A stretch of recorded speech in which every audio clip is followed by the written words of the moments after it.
público, señoras y señores, gracias a todos por su presencia. En marzo de 2020, hace 13 meses, teníamos en este mismo salón el último acto académico propiamente de la academia presencial con el ingreso del profesor Diego. El COVID, la pandemia, nos ha obligado a ir reformando todas nuestras actividades y hoy, afortunadamente, podemos de nuevo retomar la actividad presencial. La pandemia ha traído muchas cosas malas, pero también algunos aspectos positivos, que ha dado más tiempo a nuestro autor para poder escribir este libro aprovechando estos meses de inactividad en otros temas, y es uno de los aspectos positivos, como decía, de esta maldita pandemia. Mi agradecimiento a Elvira Roca, nuestra académica de mérito, que va a efectuar la presentación del libro, al autor por la magnífica obra que ha escrito, a la Universidad de Málaga por tener una vez más sus instalaciones, a todos los asistentes, a la editorial Loyola y a sus representantes aquí presentes por la magnífica edición, y a Enrique Ortigosa, que también ha traído algunos libros para que se quisiera luego adquirir. Y sin más, tiene la palabra nuestra académica Elvira Roca Barea, que presentará el libro La Quina, Mate y Encelares, en su vida naturalista de la época colonial.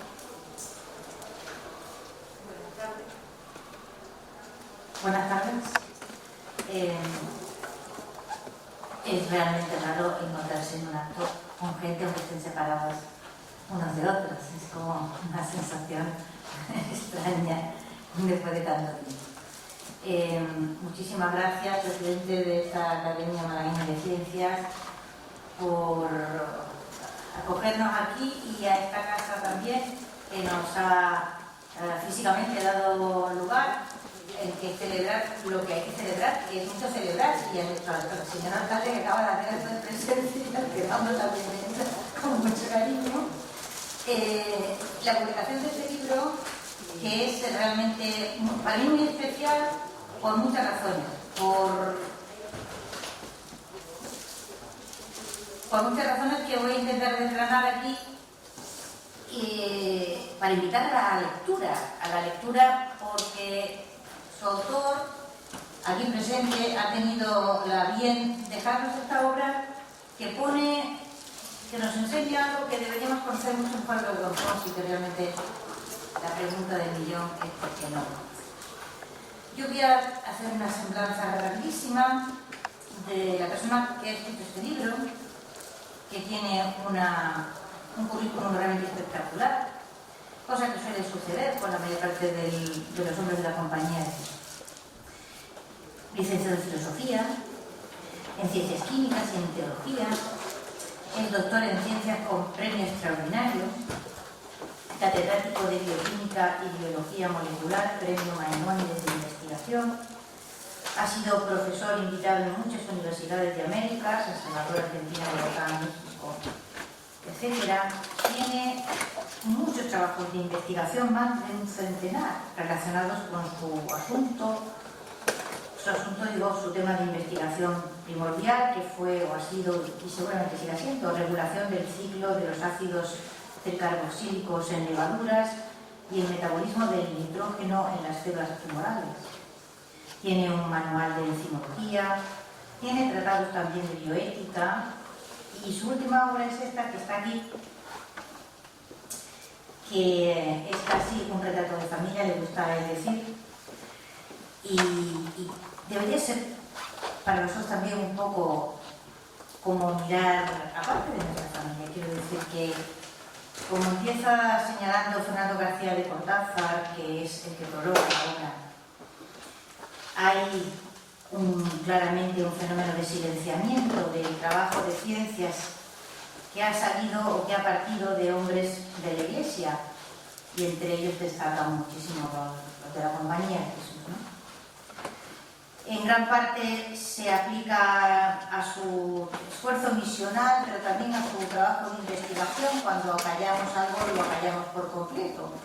Y entonces jugamos este juego peligroso de aplicar criterios morales de ahora mismo a un tiempo en que se pensaba de una forma distinta, a un tiempo que se pensaba que llevar la palabra de Dios a otros lugares del mundo era algo tan importante, se llevaba lo que se consideraba más valioso y no importaba jugarse la vida para hacerlo. Y eso hay que entenderlo en su tiempo y en su contexto, por lo tanto, aun cuando hoy día nos parezca algo intolerable incluso, hubo un tiempo en que quienes lo hacían con extremada generosidad, porque era lo más importante para ellos. Pero cuando cae la condena moral sobre la Iglesia Católica, no sobre todas las religiones, sino sobre la Iglesia Católica de una manera muy especial, todo lo que ha tenido que ver con ella va al sumidero de lo que no sirve, de lo que ha sido moralmente condenable y aquello que debe ser rechazado y olvidado, silenciado, etc., ¿no? Y entre ellos pues está el enorme trabajo científico que aquí se resume con tanto tiempo. Naturalmente esto lleva, no hay moral, no hay ciencia, no hay nada si no hay también economía, ¿no? Así que la importancia económica de todo lo que aquí se señala, siendo ciencia, pues es difícilmente exagerable.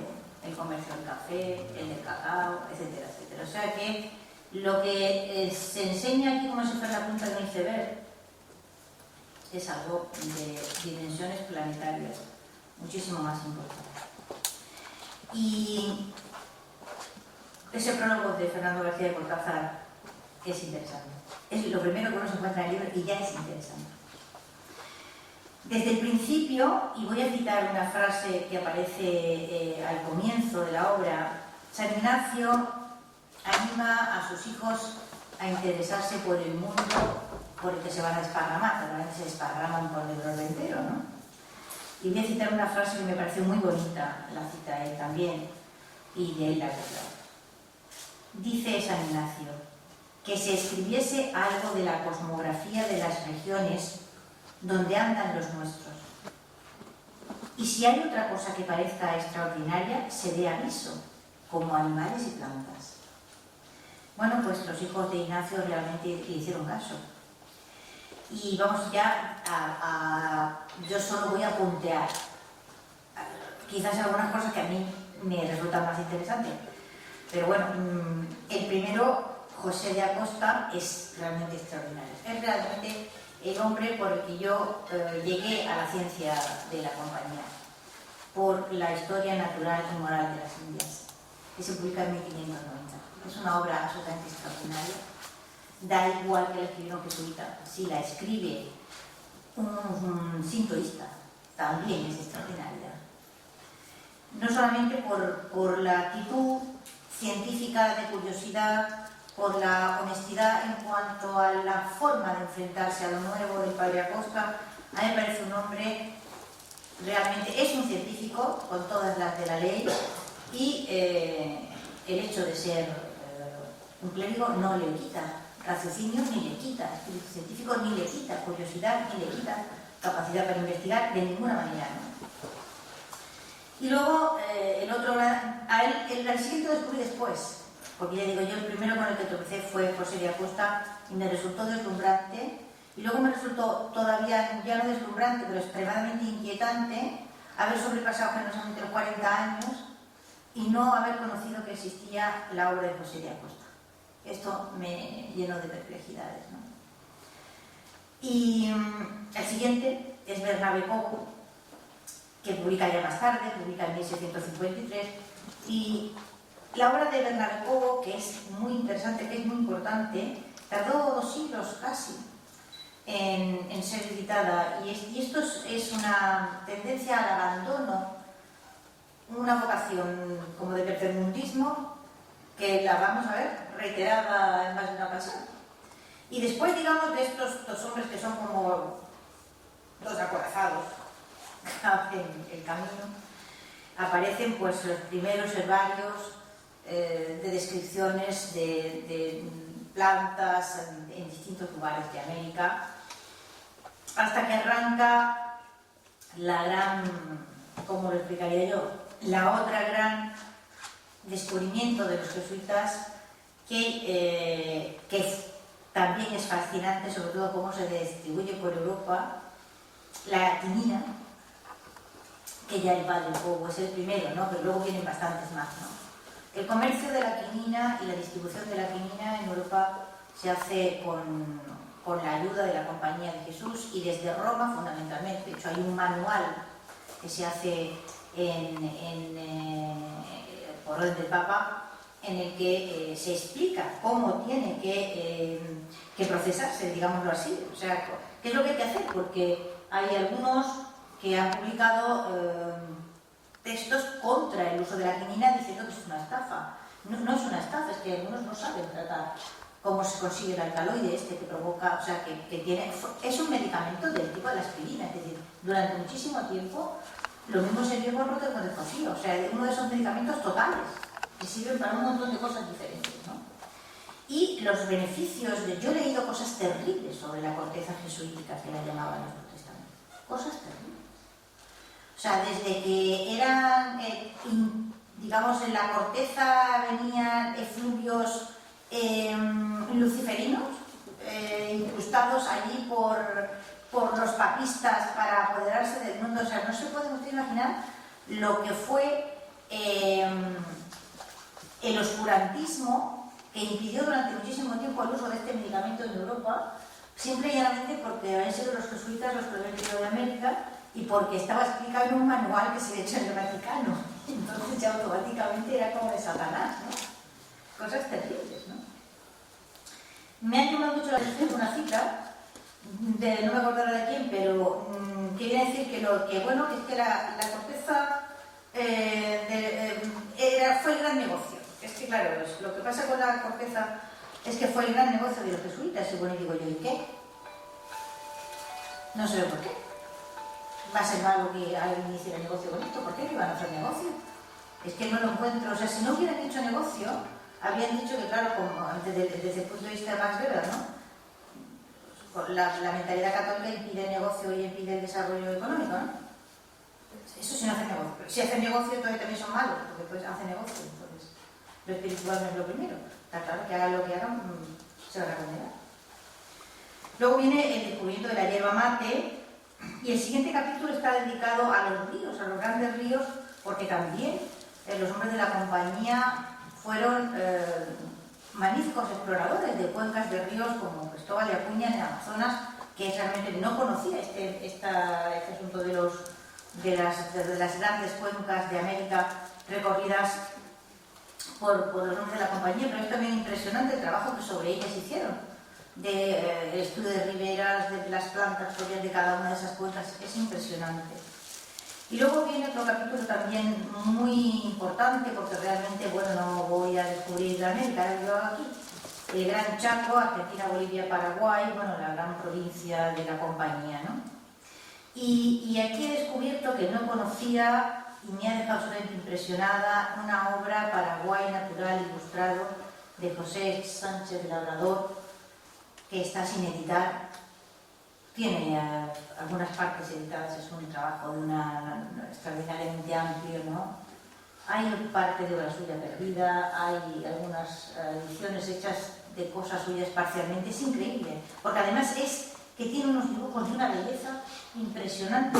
¿Cómo hemos llegado al 2021 sin poner en una librería accesible a la gente una obra como el Paraguay natural ilustrado? Es interesante. En fin, luego tiene lugar la expulsión de la compañía, como ya sabemos, en 1767, y a partir de ahí Ignacio Núñez de Castro hace un repaso del trabajo que hacen estos hombres, muchos de ellos expulsados, o en fin, lo divide en varias partes con intención. Por una parte, digamos, los que no son españoles, expulsados no españoles que están en América. Uno de ellos también me ha impresionado muchísimo, que es Tomás Fowler, alumno que fue de Newton, personaje, es un personajazo absolutamente, que, bueno, enferma y entonces él está en América por cuenta de una compañía comercial, pero tiene una enfermedad grave y entonces le cuida un jesuita. Y a partir de ahí se cristianiza, no cristiano era, pero se hace católico e ingresa en la compañía y ahí permanecerá toda su vida, ¿no? También es expulsado Florian Folk, no sé cómo se pronuncia, polaco, y varios italianos, hay un notable italianos, ¿no? Como Salvatore, digo yo que se pronunciará Gil, ¿no? Y Mario Cicala, y luego hay otro grupo importante. Estos son, digamos, los que están en América, jesuitas que están en América, integrados, no han nacido españoles. Y hay otro segundo grupo que son los americanos, propiamente, que terminan desparramados aquí y allí. Muchos de ellos, la gran mayoría, terminan juntándose en Italia, que es a donde confluye, digamos, de todas partes, porque realmente ¿a dónde podían ir? Pues es que no tenían muchos sitios a los que podían ir, ¿no? Y ahí viene, por ejemplo, pues Spácuare, por ejemplo, que es el que introduce el cacahuete de Pequina, ¿no? Me ha impresionado, no sabía lo del cacahuete. Y Juan de Velasco y Francisco Javier Clavijero, que es otro de esos jesuitas con los que me tropecé estudiando Historia de América, que es autor de una obra extraordinariamente grande y amplia, a la que hay que ir si se quiere conocer la historia de México. El autor de la Historia Antigua de México, que escribe una historia de México, porque cuando llega a Europa, él como mexicano, no conocía la enorme cantidad de prejuicios, la enorme cantidad de tonterías que sobre América y sobre México circulaban por Europa Occidental con total tranquilidad. Entonces, para intentar, él piensa que todo eso, digámoslo así, que es como si dijéramos el punto de vista lascasiano expandido por toda la Europa Occidental. Es realmente lo único que la mayor parte de los occidentales conocen de América es la destrucción de las Indias, del reventón de las casas, y se acabó. O sea, no tienen más idea.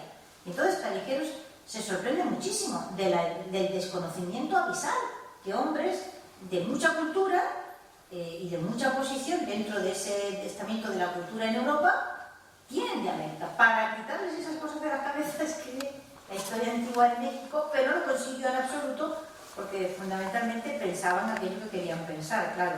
A mí siempre me pareció de una ingenuidad encantadora por parte del padre Clavijero que creyera que todo aquello era el producto del desconocimiento y no el producto fabricado conscientemente de una guerra de opinión que venía desde el momento en que el imperio español se había ido consolidando y que luego ya llegó a caracteres de paroxismo cuando las guerras de religión estallaron y se encadenaron una detrás de otra, ¿no? Y el último es mi muy querido Ignacio Molina, Abate Molina, que es uno de los personajes más interesantes que por este libro. Le dedica muchas páginas, todas merecidas. Realmente es puede decirse que es un jesuita que ya, digamos, nació en el exilio. Es una situación, se fue exiliando por el camino conforme se hacía jesuita, porque la expulsión le llega antes de que pueda ingresar. Entonces se fue, dice, a sorbos, se fue haciendo jesuita a sorbos conforme iba abandonando Chile y iba haciendo cursos de teología a cachos, iba caminando hacia el exilio conforme se iba haciendo jesuita. Es una historia muy particular, ¿no? Es un hombre con unos talentos increíbles. Fundamentalmente, aparte de que sea un gran científico, un naturalista extraordinario, un adelantado a la idea de la evolución, etcétera, etcétera, tiene otras muchas cosas. Es un superdotado, como pasa con tantos hombres de la compañía, pero Juan Ignacio Molina es un lenguas. O sea, tiene un don extraordinario para aprender idiomas, que es lo que la compañía observa en él desde el primer momento. Es una cualidad que antiguamente sí que no es que ahora no exista, ¿no? Lo que pasa es que antes tenía más conciencia de que hay determinadas personas que nacen con un don natural para aprender los idiomas y tienen una facilidad extraordinaria para hacerlo. Pueden llegar a dominar muchos idiomas sin grandes esfuerzos, mientras que los demás nos tenemos que torturar a nosotros mismos muchísimo para aprenderlos. Hay gente que lo hace de una forma. Y él tenía ese don, el don de lenguas Y entonces llegó a Polonia enseñando, o sea, cuando llegó ya sabía el lengua, y llegó enseñando lenguas y terminó finalmente consiguiendo que le dejaran hacer lo que quería, que era historia natural, que era para lo que él tenía una gran vocación, ¿no? En fin, el trabajo de esta gente, de estos hombres, ha cambiado el mundo en la medida en que ha hecho medicinas, ha hecho rentable económicamente áreas del planeta que parecían inviables. Por ejemplo, en la zona de Chiquitania, el trabajo que hicieron, yo me asombré muchísimo porque cuando estudié esa zona del mundo tan difícil para moverse por ella, porque es la región inundable más grande del mundo, y pasa una parte grande del año en que las dificultades para moverse son enormes. El cultivo de la vainilla fue lo que hizo rentable las misiones que los jesuitas abrieron en esa zona del mundo, y la inventiva fantástica para conseguir sacar la vainilla de esa región tan húmeda sin que se estropease la vaina y que llegase su sabor. Es una cosa extraordinaria. Claro que hicieron negocio con ello. Los jesuitas hicieron negocio, y los que con los jesuitas vivían en las misiones también, pero muchísimo, y aquello prosperó bastante. En fin, acaba con un prólogo, perdón, con un epílogo donde volvemos otra vez al intentar explicar y lamentar este olvido penoso. Y el libro acaba con una muy buena bibliografía en la que se distinguen fuentes primarias, estudios secundarios, obras sobre jesuitas naturalistas, fuentes diversas. En fin, yo creo que es un trabajo que se lee muy agradablemente, con el que se aprende muchísimo, y yo no me queda más que preguntarle al padre Ignacio Núñez de Castro que nos cuente cómo se le ocurrió escribir este libro, y felicitarnos porque lo haya hecho, y felicitarnos. Un aplauso.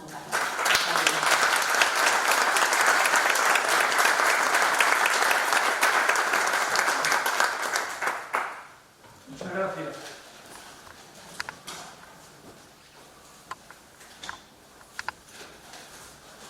Muchas gracias, María Elvira, porque yo me encontré leyendo Imperofobia con que María Elvira conocía muy bien los jesuitas expulsos en Italia, y hace honor a los padres Clavijero, Molina, Juan de Velasco, y entonces me pareció que sería la persona idónea para presentar este recuerdo de familia.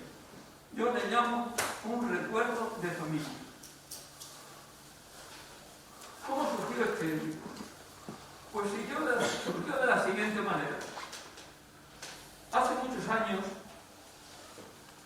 el catedrático de Ecología, Javier Miel, me dio un libro que le había llegado a él del Ministerio de Ciencias Ambientales o algo así, una dirección general que llega a él.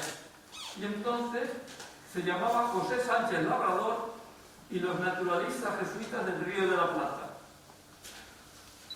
Era el Ministerio de Obras Públicas y Urbanismo, perdón, una dirección general.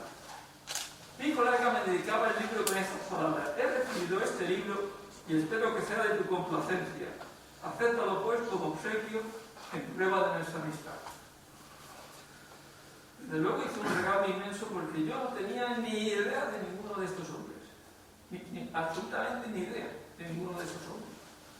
Es más, realmente yo le preguntaba a otros jesuitas, y claro, como pertenecemos a una cultura que realmente esto lo ha de alguna manera oscurecido, pues no tenía idea absolutamente ninguna. Y entonces me quedé admirado de lo que había hecho Sánchez Labrador.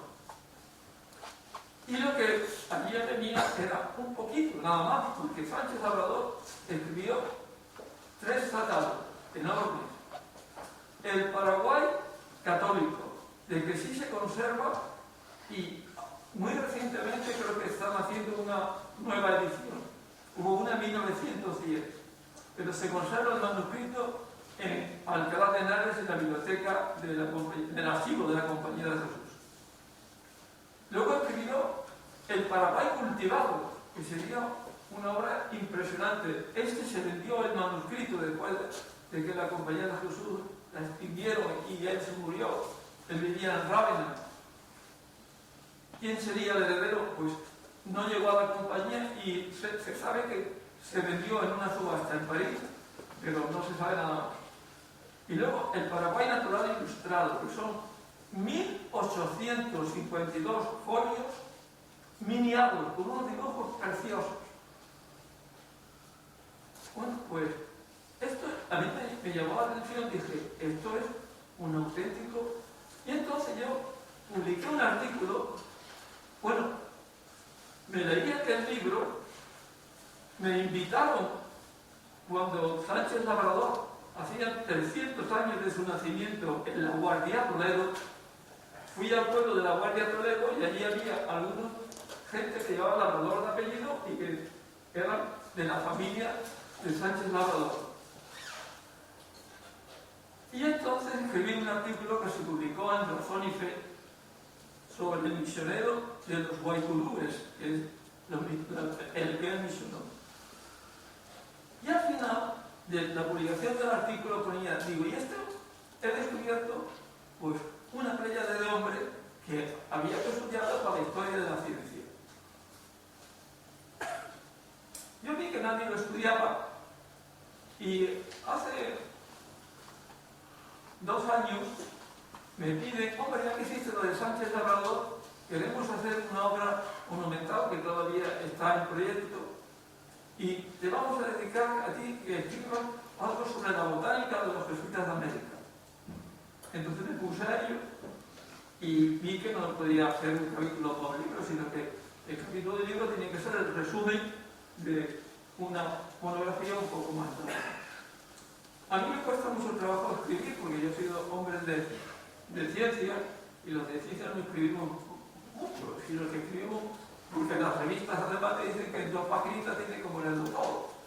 Y entonces, pues, empecé primero a almacenar bibliografía. Gracias a Dios, pues muchísimas de estas obras que están aquí, muchas escritas en italiano, en Italia, en el retiro de Italia, esos hombres no tenían otra posibilidad, o algunas escritas en español, y muchas de ellas pues están en internet. Y entonces yo vi que ahí había una gran cantidad de... Entonces me puse a investigar, luego buscando en internet lo que las universidades hispanoamericanas ahora que están despertando, y hay trabajos muy recientes, pues hay parte de la bibliografía muy reciente sobre estos hombres, fui acumulando y comencé el año pasado aproximadamente antes de la pandemia, un poco antes, a empezar a escribir, y cuando se terminó pues vi que estaba... Me hacía mucha ilusión que se publicara, puesto que era un recuerdo de familia, en este año que va a comenzar el 5º centenario de la herida de San Ignacio en Pamplona, el 20 de mayo. Y entonces, pues dije, pues, y como estaba gran parte del libro inspirado también por el mate, que yo me lo alargaré un poquito porque hay cosas curiosas, pues se lo dediqué al Papa Francisco, que es jesuita, y que le gusta el mate. Y entonces va al Papa Francisco con un sorbo de mate en el 5º centenario de la vida de San Ignacio. Luego el libro lo ha explicado perfectamente María Elvira, y yo no tengo muchos más cosas que añadir. Pero sí quiero decirle por qué el título de La quina, el mate y el cura. La quina, bueno, ella ya ha dicho la importancia que tiene la quinina como medicamento, que todavía se usa, ¿sí? No hay otro, para la malaria todavía no hay otro que la quinina, que es el alcaloide que ya se extrajo, ya a principios del siglo XIX, se extrajo la quinina del alcaloide de la quina. Sobre la quina hay muchas leyendas, y hay una gran leyenda, y es la leyenda que le escribió a Bemán para escribir la Santa Virreina, a José María Bemán. y es que la Chinchona, es decir, la esposa del virrey del Perú, conde de Chinchón, pues se había puesto con malaria y estaba muy enferma, y que una indiecita le dijo, pues ojalá pudiera la señora tomar la quina, y entonces dice que le dieron un brebaje hecho con vino y polvo de la cascarilla, porque donde sale la quinina es de la corteza del árbol de las calenturas, de Bernabé Cobo, porque el nombre de quinina es un nombre equívoco. El padre Bernabé Cobo escribe 2 árboles, luego se tomaré, pero este inciso es interesante. Describe 2 árboles, el árbol de la quina y el árbol de las calenturas. Y la quinina y la cascarilla es el árbol de las calenturas. Pero hubo un médico italiano que al final del 17, que hay tanta discusión sobre la quina, que escribe un libro, Sebastián Ovado, y confunde, primero, da la leyenda del Perú, de Chinchona, y luego confunde los términos. Y ha quedado la quinina unida al conde de Chinchón de tal manera que se llama Chinchona officinalis, pero no era lo que los indios llamaban la quina, porque, bueno, la quina, decirlo 2 veces, el pacho, todas las cosas estas, significa magnificencia, es un superlativo, una manera de hacer superlativo. Que es curioso, aparece en América y luego aparece también en las islas del Pacífico. Bueno, pues ya sabemos que la quina es el árbol de las calenturas y no es el árbol de la quina. La quinina es el árbol de las calenturas y no el árbol de la quina. Y yo estoy comentando que la quina, José María Pemán, pues cree y se cree la leyenda y la publica y se defiende. Hay una defensa en ABC de Pemán sobre toda la leyenda. Pero es leyenda nada más. Porque luego, en la historia de la ciencia de la medicina, hay un autor, un tal Haggis, que estudió perfectamente todo y vio y demostró que no puede ser. Pero eso ha servido también para una acusación, no solamente la acusación de los protestantes, sino también como una acusación un poco de ciertas ideologías que dicen no, que los jesuitas se aprovecharon de ellos. Los jesuitas la trajeron, ciertamente, y en más se llamaba el pulvis jesuiticus, o polvo del cardenal, porque se hizo famoso porque se lo dieron al cardenal Lugo, y el médico del Papa la probó como medicina, y entonces hizo el manual de distribución. Pero se distribuía en Roma, en el pueblo, en ese Santo Espíritu, donde está el hospital del Santo Espíritu, y se distribuía, y así dice la crónica, gratis a los pobres y bien precio a los ricos. Lo que me parece que está bien también. Que ciertamente 1640 la trae el médico del conde de Chinchón, conde Vega, la trae a Sevilla y también ya se distribuye en España. Pero sigue llamándose siempre la quina, el pulvis jesuiticus. No, polvo de la quina, porque se sacaba un polvo, ellos claro, todavía no habían ni estaban alcaloides, ni en la extracción, sino se tomaba una extracción alcohólica, nos salaban con alcohol, con un poquito de vino, y ya está todo en el manual descrito, pues cómo hay que dar la quina.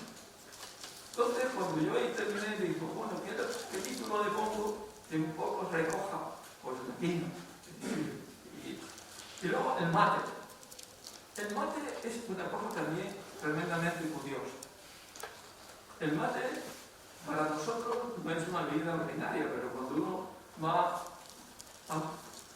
se baja en el avión en Buenos Aires, pues se encuentra, ve a la gente por la calle con el termo debajo del brazo y con el mate.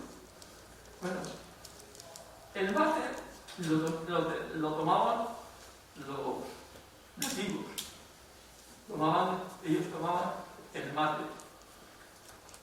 Y sin embargo, los primeros jesuitas critican tremendamente el mate. Es más, hasta lo prohíben, porque el mate les excitaba, que es una bebida que tiene mateína, pero muy parecida a la semilla de la cafeína, les hacía trabajar mucho.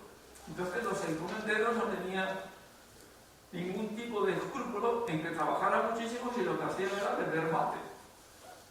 Y el mate llegó casi a extinguirse, porque se pagaba bien, llegó casi a extinguirse.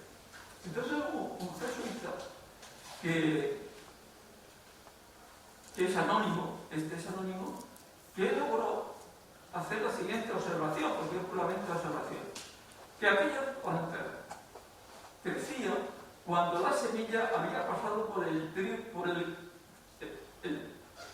tubo digestivo, por el tubo digestivo de los pájaros, pues aquellas semillas crecían. Y las que no habían pasado por el tubo digestivo de los pájaros, las que ellos ponían, no crecían. Sí, porque crecían las que se encontraban en los excrementos de los pájaros.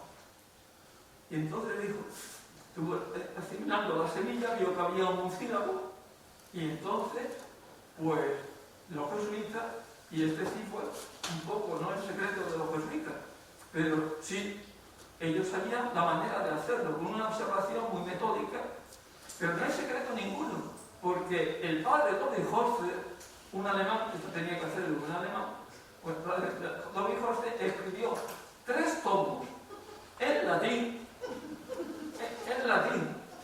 3 tomos en latín sobre la historia de los indios agrícolas. Y el primer tomo va a describir el escenario en el cual vamos a hacer la historia. Y entonces es el escenario natural. Y en el escenario natural de esos 3 tomos, son de 500 páginas cada uno, pues describe perfectamente cómo hay que tratar la semilla para que pueda, y está aquí, yo eso lo he copiado completamente, pero es que el padre Dobby Forster escribe en latín, pero él mismo lo traduce al alemán y enseguida se traduce al inglés. Y por eso lo conoce muy bien Darwin y Humboldt, los conocen muy bien, el padre Dobby Forster, se traduce al inglés. Pero yo no sé, por las razones del destino, que se perdió una vez que pusieron a la compañía de Jesús de América, nadie supo hacer crecer los yerbales. Y hay una cita muy bonita del padre Cartier, otro de los muchos misioneros que apareció por allí, que cuenta pues cómo crecían los yerbales en las misiones. Es decir, eso que aparece tan bonito en la película La Misión es una realidad. Lo que pasa es que luego está la realidad hecha película y están introducidos 150 años que duraron las misiones, porque las misiones comenzaron en 1609 con una carta del provincial, el padre Torres de Bollo, y en 1610 ya muere San Roque González, o sea, muy pronto, porque Roque González murió muy pronto, la misión empieza en 1609 y termina en la exclusión 1668, porque en América fueron el 68 cuando los expulsaron, en España el 67. En América duró, mientras que fue la noticia, se tiró de allí y todo eso, el 68, que es cuando vino. ¿Por dónde iba yo? Estaba hablando de la reproducción de las plantas, el crecimiento de las plantas. Bueno, pues este crecimiento de las plantas del mate tiene esa cosa curiosa, ¿no? Que cuando a la semilla que tiene un mucílago se le quita el mucílago, y esto es lo que hicieron los jesuitas. Y entonces los yerbales crecían en las misiones. Y prácticamente la economía de las misiones, una de los pilares fundamentales fue el mate, porque el mate se compraba y se vendía muchísimo, porque los criollos, y sí, todos los descendientes de españoles que estaban allí, tomaban mate durante todo el día. Y entonces Y el mate nada más que se produce en un lugar muy estricto, que es en el Alto Paraná, en La Guaira, y ahí donde se produce el...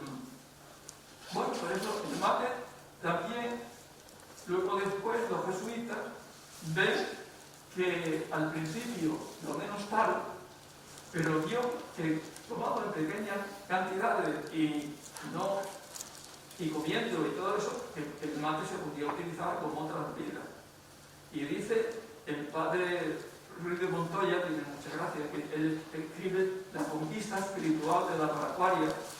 Pues el padre Ruiz de Montoya, que es un gran misionero, este se desplazó a España, habló con Felipe IV, logró una audiencia con Felipe IV y logró que se les concediera a los indios la nacionalidad, diríamos nosotros hoy día, se les reconociera como súbditos de su majestad y que pagasen tributo, que es lo que quería el padre Ruiz de Montoya, y que fueran personas libres. Y eso se logró, y los indios pagaban sus tributos al mate con el vale. Y entonces el mate tiene esa llamada también, por eso también es el mate. Y el curare. ¿Por qué el curare? Cuando se describe la historia del capítulo del descubrimiento de los canales del río, donde intervienen los jesuitas siempre como misioneros, está el padre de Acuña, que se recorre toda la Amazonia, desde Quito, desde casi, y ellos dicen casi cerca de Quito, pues, hasta la desembocadura del Amazonas, con un barco portugués, o sea, pero porque todavía nos daba las cosas muy claras cuando escribe el padre de Acuña, pues de los límites, y él va describiendo todo lo que va diciendo, sobre todo la parte de la historia natural y sobre todo la historia natural de la flora de toda la Amazonía. El padre José Humilla, un valenciano, pues este padre José Humilla escribe el Orinoco Ilustrado, y se publica en Madrid en 1741, el Orinoco Ilustrado. Este es un libro que es precioso y hay que leerlo. Hay un facsímil muy interesante que publicó creo que la Comunidad Valenciana, el Orinoco Ilustrado, pero tiene él cómo los indios hacen el curare. Entonces tiene su gracia también, y entonces voy a leerlo un poco. Humilla continúa explicando que el curare no tiene antídoto. Él dice que es el veneno más grande que hay sobre la tierra. Él le llama la hierba ponzoñosa. Dice, entre el cielo corrupto sobre el que descansan aquellas aguas fructíferas, nace y crece la raíz del curare, parto legítimo de todo conjunto de inmundicias. Para extraer el curare, cuenta Humilla cómo lavadas, hechas pedazos y machacadas las raíces, las cuecen a fuego manso. Busca para esta faena a la vieja más inútil de la población, y cuando ésta cae muerta, la violencia del vaho de la soya, como de ordinario acontece, luego sustituye a la otra vieja del mismo calibre en su lugar, sin que ella repugnen este empleo, y el vecindario o pan en tela lo lleva mal, pues ellas y ellos saben que es paradero de la vieja. O sea, experimenta y vive con el curare. Bueno, es que el curare también ha servido luego después como lo que es el curare, pues como madre de toda la anestesia anestésico actual. De modo que entonces se me ocurrió que, además, porque sonaba bien el mate y el curare, y la palabra al final curare sonaba bien, pues se me ocurrió como título. Entonces, jesuitas naturalistas de la época colonial. Ya todos los jesuitas lo han ido explicando muy bien. Yo ahora lo que voy a hacer es terminar y dejar unos minutos, ¿no? ¿Sí? Dejar unos minutos por si quieren ustedes hacer alguna pregunta concreta sobre ya algunos de estos autores, sobre la quinina, sobre el mate, sobre el curare. Y también quisiera, pues, de alguna manera agradecer a esto con unas palabras del epílogo, ¿no? Quisiera agradecer porque me parece que se trabajó de tal manera, se trabajó en las misiones y en lo que es América Latina, que hay unas palabras de Mario Elvira en su libro La Hiperofobia que dice: si quieren ustedes saber por qué América Latina está en tales circunstancias muchas veces, escarben en lo que fue, y tú dices esta palabra, escarben en lo que fue la expulsión de los judíos. Es que prácticamente dejó sin educación superior desde México hasta la Patagonia. En la cosa es bastante notable. Pero de la noche a la mañana todavía existen grandes edificios donde están las universidades. Estaban universidades que daban títulos y que en Lima existía la mejor biblioteca probablemente del mundo entonces. En España no habría quizás ninguna biblioteca como la que existía en el Colegio de Lima, porque allí los judíos trabajaron muchísimo. Los convictorios de los colegios de América estaban dotados de la correspondiente enfermería, y esto es muy importante también, para el cuidado competente de mirar cómo se conserve para el divino servicio la salud y las fuerzas corporales. Estas ya son palabras de Salinas en las constituciones. Las enfermerías eran regidas principalmente por hermanos jesuitas, enfermeros y encargados de las farmacias, hombres de gran experiencia sanitaria, como los hermanos Montenegro y López de Hinojoso,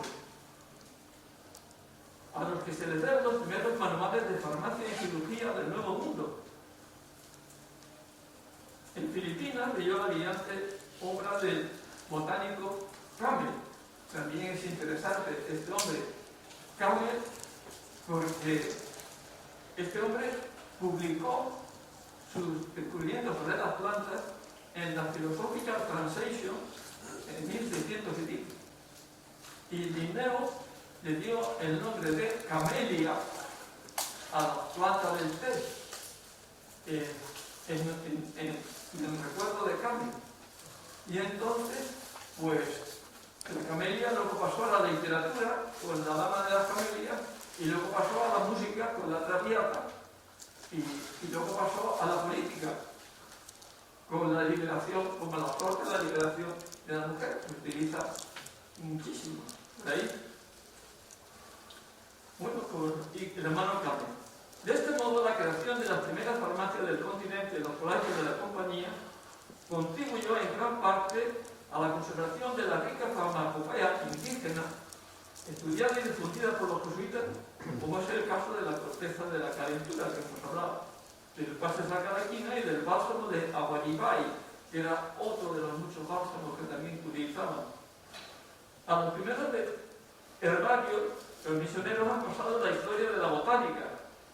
Sirvan como ejemplo los nombres de los padres Cobo, Nirenberg, Campbell, Suárez y Molina, unidos a los géneros de plantas, la coboea, la nirenbergia, la camelia, la suarezia y la molinea.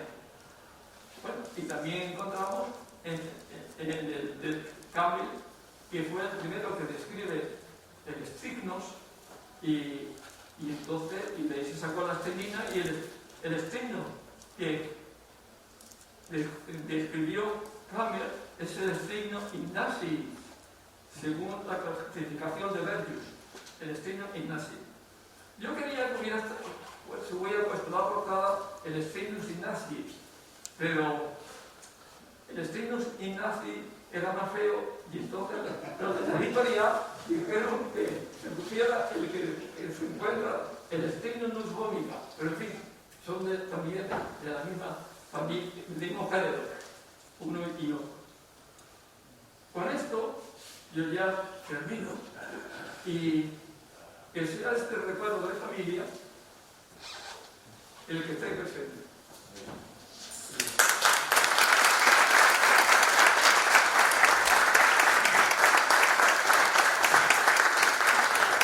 Muchísimas gracias, Elvira, muchísimas gracias, Ignacio. Yo creo que no hemos podido tener un mejor reencuentro con la presencialidad.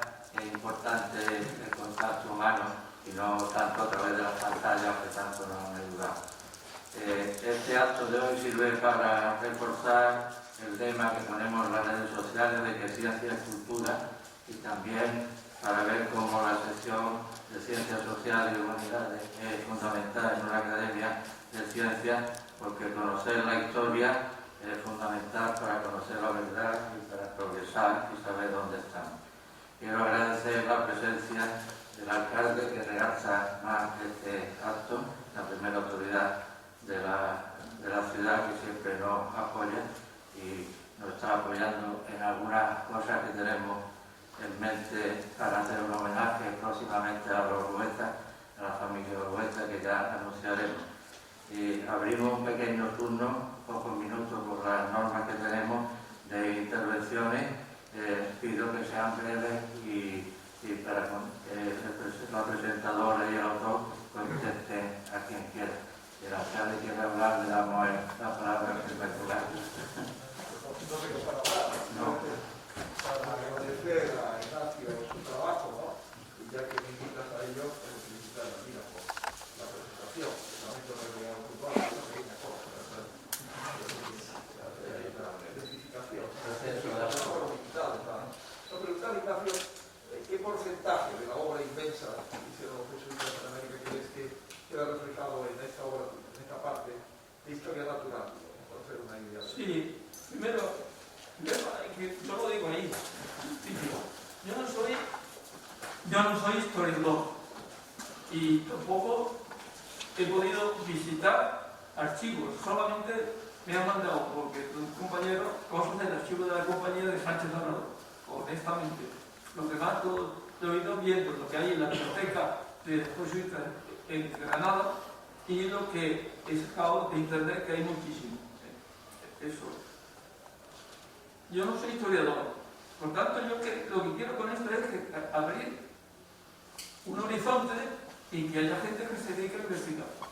Como decía, en la obra de Sánchez Serrador, esté todavía, pasa que es una obra que primero es costosa en cuanto al estudio. Ahora, un facsímile sería muy bonito hacerlo, porque tiene una letra muy clara y los dibujos son muy bonitos. Sería un libro precioso. Y ahora, con un gran tamaño. O sacar eso de, o sea, exponerlo o hacer una exposición con la obra de, que decir, son bellísimas las imágenes, y que esto esté guardado y jamás se enseñe ni se estudie es una forma de tercermundismo. No quiero irme sin decir algo que se me ha venido a la cabeza. Oliver Cromwell se murió por no querer tomar quinina. Oliver Cromwell. Sí. Sí, tenía un parénquima muy malo y entonces le ofrecieron la corteza jesuítica y dijo que jamás en la vida tomaría aquellas sustancias papales demoníacas y la palmó. Me decía el señor alcalde que qué tanto por ciento se puede encontrar. Pues yo creo que la obra de los jesuitas en Italia, de los expulsos, está recogida por otro expulso, también español, que es Lorenzo Vázquez Cálculo, y son 498. Lo que Lorenzo Vázquez Cálculo. Ahora, no todos son jesuitas, porque hay hombres también, como Juan de Andrés, eminente de la literatura comparada. Está el Lorenzo Iván Ipanduro, eminente en la filología. Pues eso, esto es asomarse. Yo lo que digo, esto es asomarse, un pequeño balcón, un pequeño recuerdo. Y ahora, pues que este recuerdo, pues que siga vivo y que haya gente que dedique, pues que hay que dedicarle el diente, porque son muchos los autores. Ahora, pues aquí se nombran estos, y luego de rápido se nombran otros muchos, porque, por ejemplo, la cantidad, hay todos los que fueron médicos y hermanos consultores. Eran hermanos consultores los que eran médicos, porque los clérigos como tal tenían prohibido el ejercicio de la medicina. Pero el Papa Gregorio XIII concedió ya en 1500, finales de 1500, un breve por el cual concedía a los jesuitas que los no sacerdotes pudieran ejercer la medicina. Pero el padre Fontner, que era médico también, ejerció la medicina durante un tiempo, porque él llega a América como médico de un barco negro. Por eso le digo que esto debe ser un tanto por ciento reducido. Pero en fin, en la parte de la botánica, quizá la parte más significativa esté recogida aquí. La más significativa. ¿Alguien más? Los ordinarios. Fue una pena fue la exclusión de los jesuitas y que no pudieran traer absolutamente nada en todo su trabajo, y que ese trabajo fuera un trabajo de memoria, ¿no? O sea, con la realidad tan grande que eso supuso, ¿no? Entonces, para mí es admirable como una persona de memoria es capaz de plasmar esa sapiencia. Bueno, eso es lo que habla algunos parece ser que, por ejemplo, a Molina, el primer libro que escribe Molina lo escribe de memoria, eso está claro. Pero luego él le manda, logra que le manden algunas de las cosas que han confiscado, porque como todas estas cosas siempre al principio son muy estrictos, y luego después parece que él tenía mucha amistad con algunas familias y logra que le manden sus escritos. Y entonces hace una reedición, y que es muy extensa, que ya es la final. Pero es que la primera, por ejemplo, es la que conoce Darwin. Darwin nada más que conoce la edición que le ha hecho de memoria, que se publica en inglés, en italiano, y luego hay y se traduce al inglés. Y Darwin la conoce, pero Darwin conoce la edición, en italiano, en español, porque Molina es criollo. Y Darwin conoce la edición en español que la compró en Valparaíso, en Chile, cuando hace el viaje del libro. Y luego Darwin usa mucho y lo defiende mucho, porque dice, en esto sigo a Molina, que es el que tiene autoridad, o sea, que en una carta, se ve que Darwin lo conocía muy bien.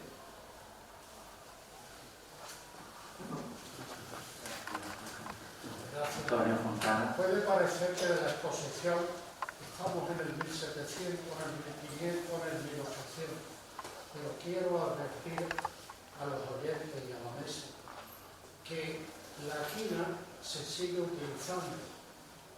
La quinina se sigue utilizando gracias a todo ese proceso contado por el profesor. Hago una breve advertencia. La 17-hidroxicloroquina se ha estado utilizando pensando que pudiera servir para el COVID o la COVID que tenemos ahora mismo. El curare se ha estado utilizando hasta 1960 o cosas así aproximadamente para facilitar la anestesia, sobre todo en niños pequeños, que es cuando había que operar. Y el mate, me cabe el comentario próximo, que yo tenía una secretaria en una asociación particular que era argentina y estaba desesperada porque en Málaga no encontraba mate que le gustara. Entonces, por mi actividad profesional, yo le buscaba mate contrastado por control de calidad, etc., y era el mejor regalo que se pudiera haber hecho a aquella señora argentina. Quiero decir, y termino, que parece antiguo, pero es muy de actualidad.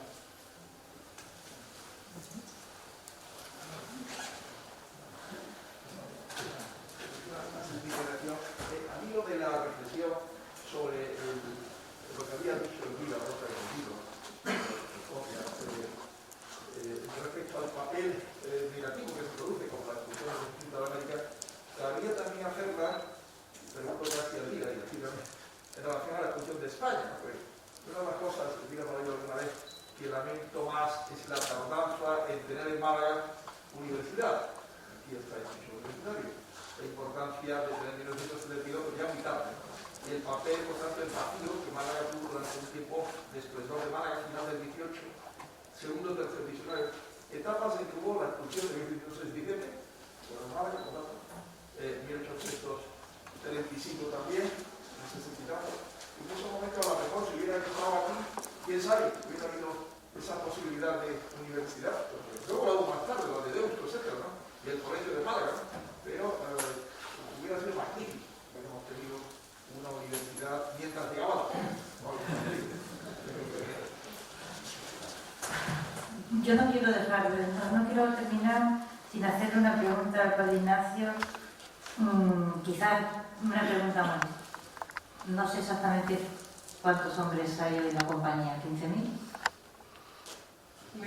Entre un poquito más, son 17.000 y pico, pero desgraciadamente tendiendo todos los años bajo un poquito.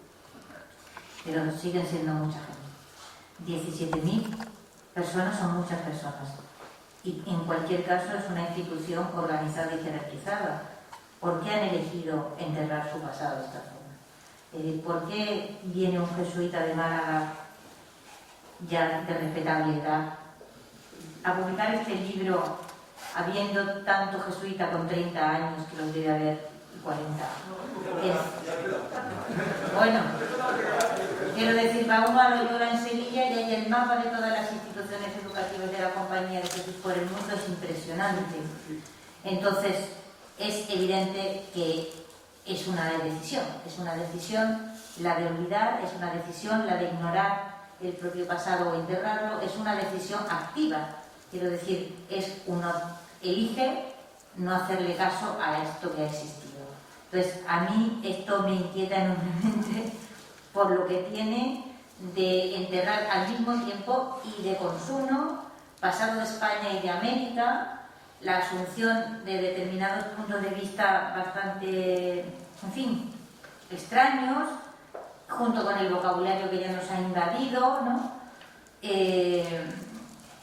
No sé, quiero decir que la compañía hubiera podido funcionar, no se echen las manos a la cabeza, por favor, como una buena masonería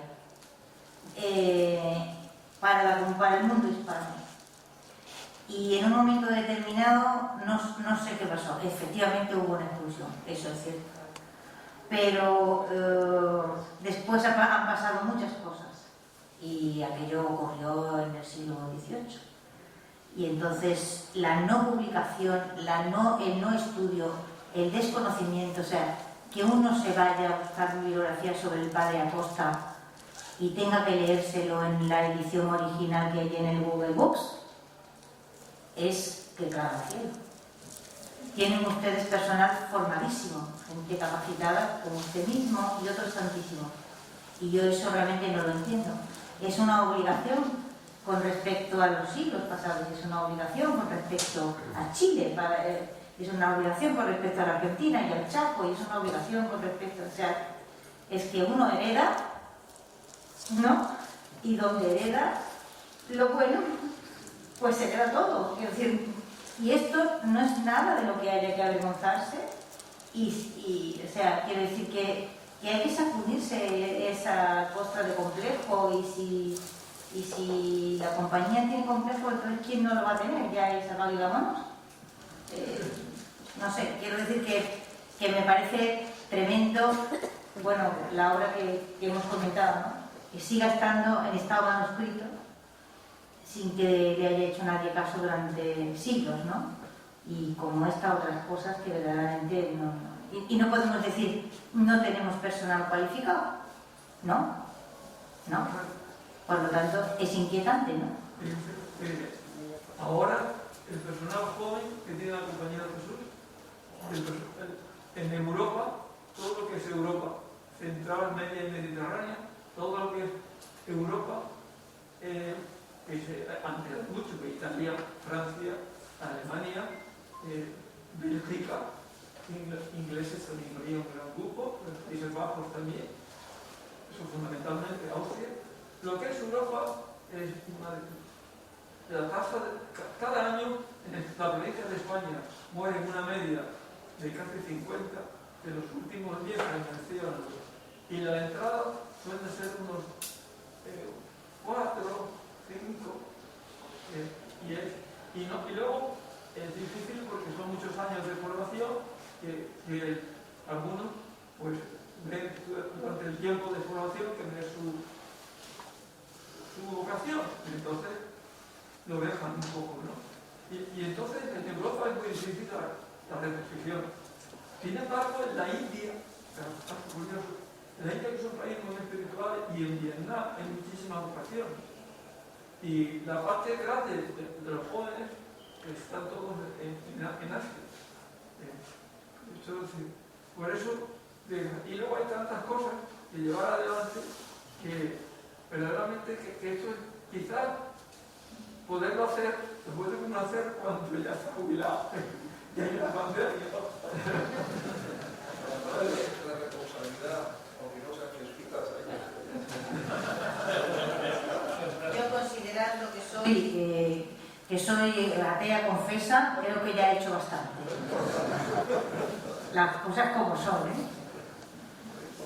A ver si me vais echando una instancia para la salvación, porque creo que, en fin, no quiero decir nada. Muy bien, pues desgraciadamente el tiempo se acaba, hemos disfrutado con este acto, salimos con más retos de los que venimos todos, y nada, agradecerles a todos su presencia, al señor alcalde, a los académicos y académicas, a todos los